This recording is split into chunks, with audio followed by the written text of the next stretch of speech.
The promise of the Lord. O you children of Adam, why would you not rather become my children?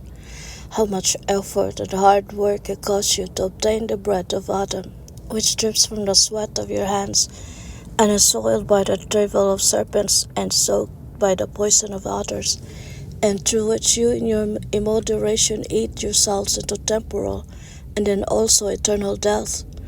And my bread is spread with the horror of my love, and soaked in the milk of the forever tree life out of me.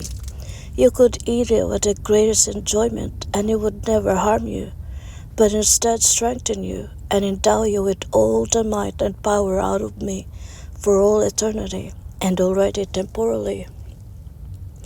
If you would only accept it, behold, soon after my greatest act, which is the great work of salvation for you, the price for this my bread was still very high, and people could buy it only in small quantities, and only through the sacrifice of their blood and physical life for me.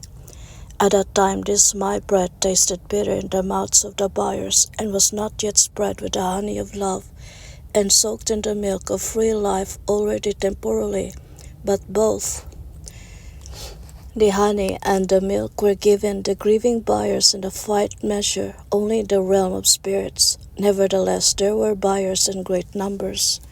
But now when I give it freely with honey and milk to everyone who wants it for the only very small reward of your love, now it is bitterly scorned, and the great and kind giver, who is surely and truly full of the greatest love for you, is rejected.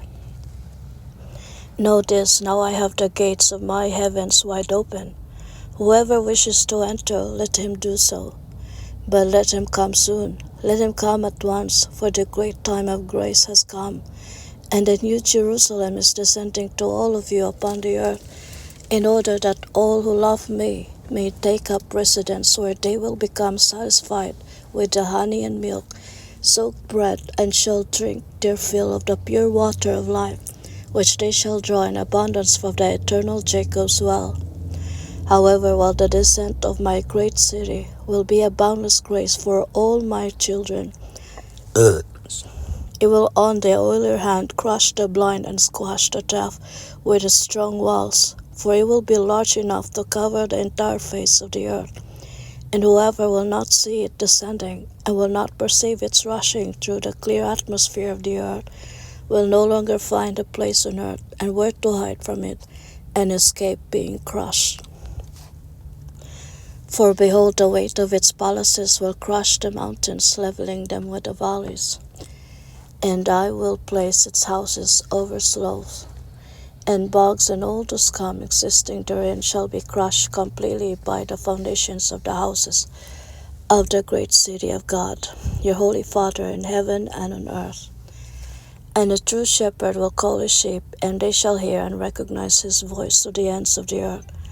Then they will come and happily graze in the vast pastures of the Father, which are the great gardens of the new holy city of the great King of all nations that were, are, and will forever be. These gardens will be the paradise lost through Adam, which I, as the first, have found again, and faithfully kept for them as an eternal mansion. This is the reason why I have shown you in all detail my great household from eternity. I have shown you my creation, and how the first man came into existence. I will further show him to you to the end of his days, and will show you the great whore and the destroyed Babylon, and then I will lead you into my great holy city, and there give you a permanent home for all eternity, if you love me above all as I love you.